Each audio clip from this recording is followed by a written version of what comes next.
Hola chicos, bienvenidos. Mi nombre es Juani. Now, I didn't plan on covering this particular topic. However, I changed my mind because in the post section of this channel, I recently posted 2 questions relating to the verb llevar.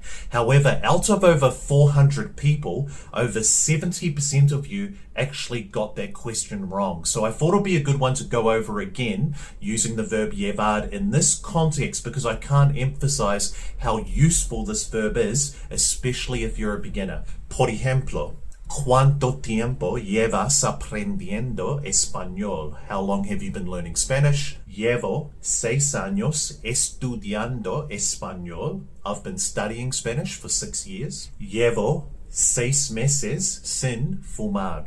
So I haven't smoked for 6 months. So you'll see in this particular context, we're using the verb llevar to emphasize the period of time that an action has or has not been taking place. Now, personally, I've been studying Spanish for 6 years. So I would say, llevo 6 años estudiando español.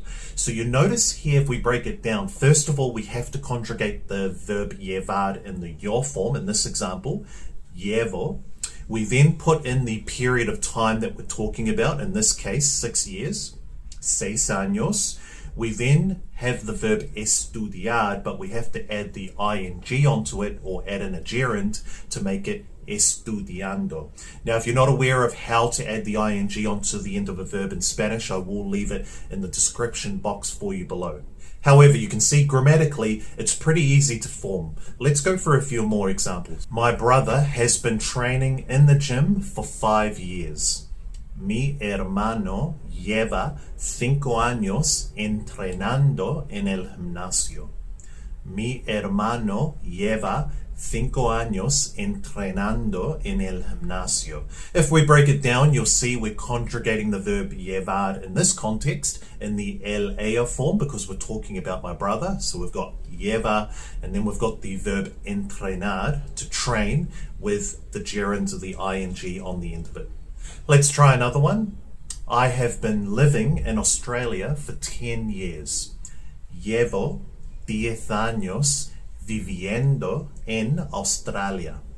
Llevo 10 años viviendo en Australia. Again, you can see grammatically it is pretty easy to form once you start to get the hang of it. Let's try another one. How long have you been working here? ¿Cuánto tiempo llevas trabajando aquí? ¿Cuánto tiempo llevas trabajando aquí? As you can see there, we're asking the person or asking you a question in this context, so we conjugate the verb llevar in the tu form. Great work. Before we move forward, just one thing to be aware of is that the word order in this context is flexible. So you might hear some people say llevo trabajando or llevo aprendiendo, putting the second verb straight after the verb llevar, which is perfectly fine. I just use it in this particular way because it works better for me in my head. However, if you think differently, that's perfectly fine as well. You can change that word order around. Also, the great way about using the verb llevar in this context is that it is universal, meaning that you can say this in any Spanish-speaking country and it'll come across perfectly normal and perfectly understandable. Awesome work. Now the next question is, how do we express an action that we haven't been doing for a certain period of time? So grammatically it is formed slightly different, but it is actually slightly easier. For example, I haven't smoked for 5 years. Llevo 5 años sin fumar. Llevo 5 años sin fumar. So if we take a look at that example there, you'll notice we don't have to add a gerund onto the verb fumar.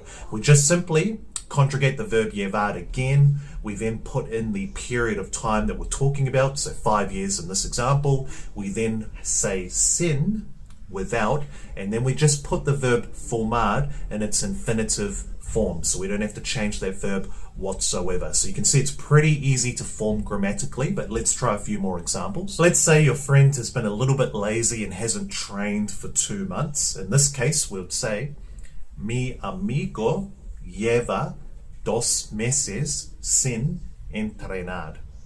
Mi amigo lleva 2 meses sin entrenar. Or if you've been busy lately and you haven't visited your parents for 3 months, you could say, Llevo 3 meses sin visitar a mis padres. Llevo 3 meses sin visitar a mis padres. Or I haven't studied for 3 weeks. Llevo 3 semanas sin estudiar. Llevo 3 semanas sin estudiar. Now, if you want to practice with me, in the comment section below, I will put in the comments cuánto tiempo llevas aprendiendo español, and feel free to tell me how long you've been studying Spanish or how long you've been learning Spanish for. If I can also help with anything else, please don't hesitate to leave a comment in the comment section below as well, and I'll see you in the next one. Hasta pronto.